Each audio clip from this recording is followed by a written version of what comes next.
Welcome back, and thanks for joining us on our journey. I want to talk a little bit about practice um, and learning techniques and working with them. The chief method to success is repetition. If you are learning a new way of thinking about yourself, what makes it stick mostly is repetition. We learn everything we know about life. We learn how to speak our language through repetition. When you were a little kid and you said, "This is table," your mom says table, and you go, table. Day after day you practice table till you know this as a table so automatically that you don't really think about it.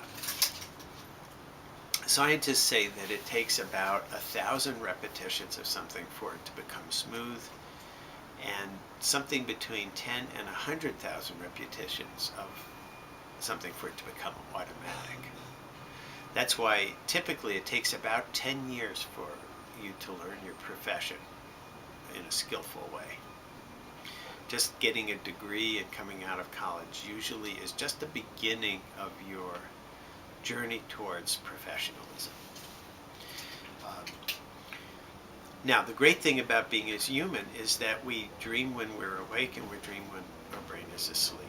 And while our brain is asleep, we know from brain scans that we're practicing what we're learning today over and over and over again with our brains without our bodies being connected. That's why if you're learning a yoga move and you're really frustrated on it, we say sleep on it. And then 2 or 3 days you come back and all of a sudden what was impossible becomes very easy.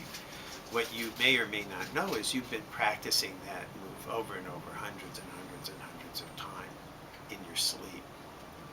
So that's practice.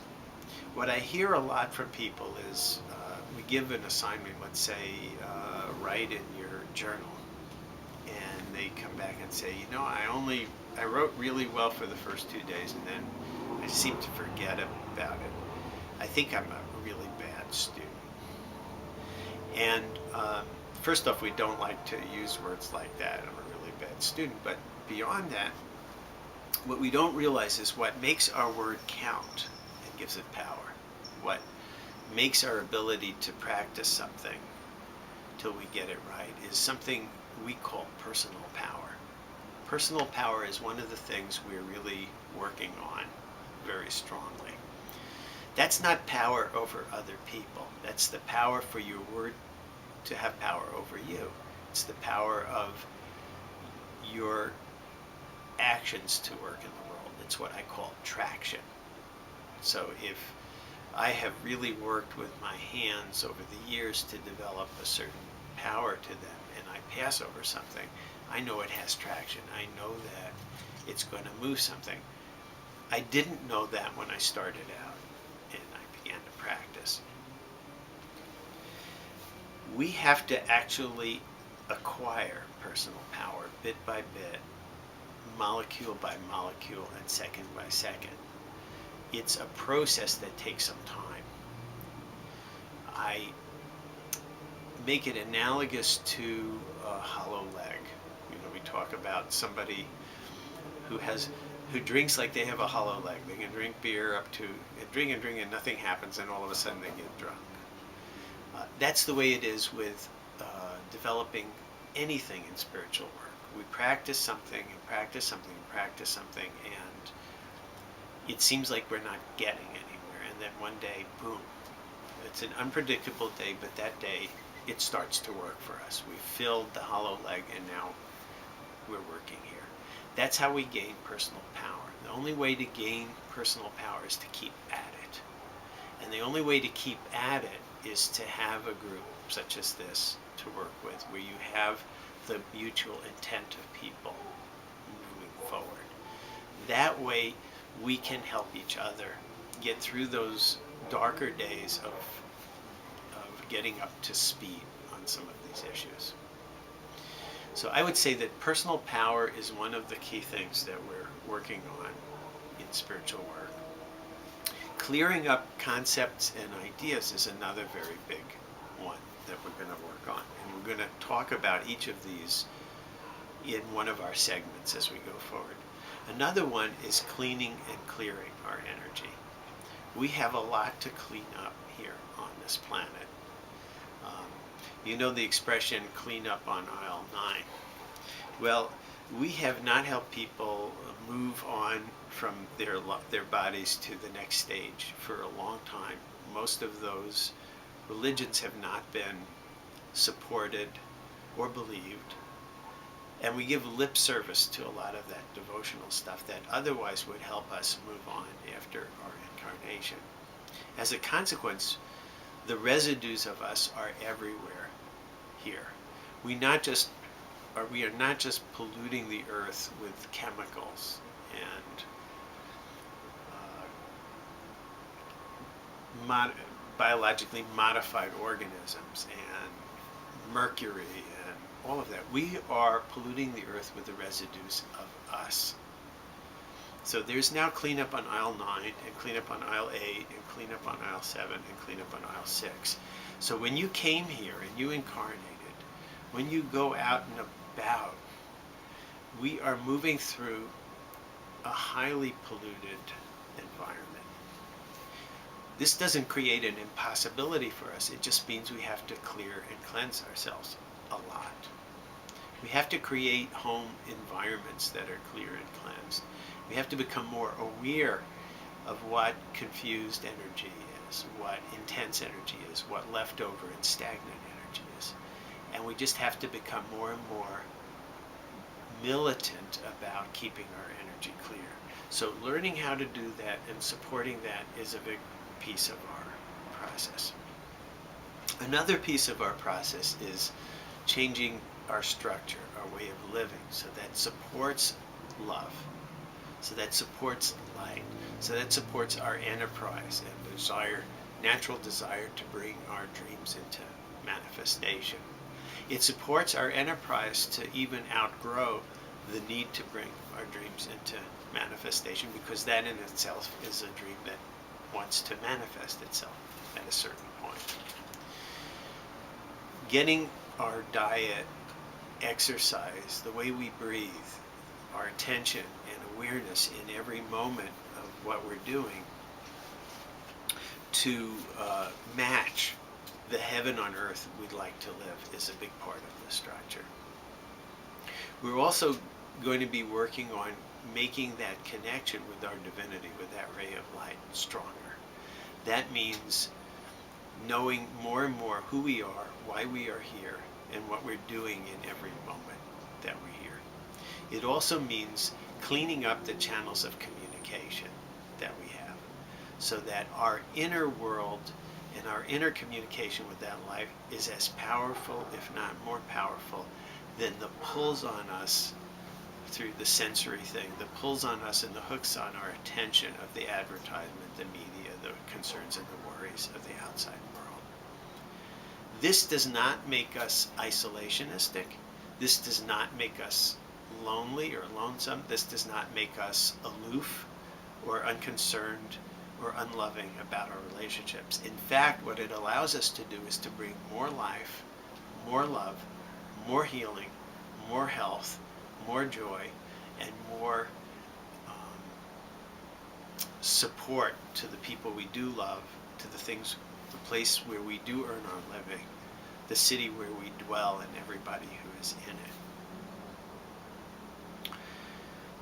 So that connection with the divine through the avenues of vision and hearing and taste and smell and knowings and thought forms and all of those things are all part of clearing up the channels, and we're going to devote time to that also. Another thing is we're going to work harder and harder to fall in love and take concern with our physical body. Our physical body is our best companion and friend while we are here on planet Earth. It is with us forever, and it's totally loyal. In the Toltec tradition in which I was brought up, the symbol of the physical body is the dog. Why the dog? The dog is an incredibly loyal pet. The dog sits and waits for us and can't wait to see us. It comes and loves us. It obeys us. It's there with us. In the same way, our physical body responds to our internal messages, our dreams, our moods, our ideas, our narratives of what we do, and creates the physiological reactions to them that give us the sense of being alive, that give us the sense of reality. We don't realize how abusive we can be to that physical body. Every time we tell ourselves a scary story, we scare that body. Every time we tell ourselves a story of indignation and injustice, we force our liver and our adrenals and our heart to respond physiologically and create the physiologic parameters of anger and indignation. If every time we tell ourselves how sad we are and bring up old memories that are sad, our lung system and our body has to respond to that. How loyal is that? One of my teachers used to give this example. He said, for those of you who have a dog or a cat or a pet that you love dearly, would you allow someone else to come and kick and abuse that animal? And everybody said, no, I wouldn't. He said, you would do anything to protect your beloved pet? They said, yes. He said, that's the way we have to be about our physical body. We have to protect and love that physical body as if it were to prevent us from abusing it. Now here's something else about the physical body which we'll get into. The physical body is what we call the assemblage point. That's where all of the different bodies, all of the point of views come together, is in that physical body. Some years ago, I wrote an article when the Occupy movement was in full swing. And there were people living in tents in our town called the Occupy movement, and they were concerned about the 1% versus the 99%, and looking to find a way for the 99% to renegotiate the distribution of things with the 1%. So I, being the clever person I am, I wrote an article that said, occupy your body. Show up and be present in your body. That the 99% from the neck down is trying to renegotiate with the 1% up here and would like to have some more of its attention. Because when you reoccupy that body, the body doesn't lie. The body is a truthful instrument for us. That's why so many of us are healers, because we can make use of that body. If you occupy your body, you can occupy your cosmos. By coming back into the body, that's the leverage point and the fulcrum for you to go back out to spirit, back out to dreaming in heaven. You can't just go from a preoccupied, self-reflective, delusional system to heaven without going back through the body. That's what I have found. It's like having a transmission on a car. You have to engage the clutch before you can move the transmission. You have to reoccupy your body. So those 6 things, concepts, personal power, clarifying yourself and your environment, your structure, your relationship with the all, and your relationship with the body, are very, very important things to work on in coming back to the return of health.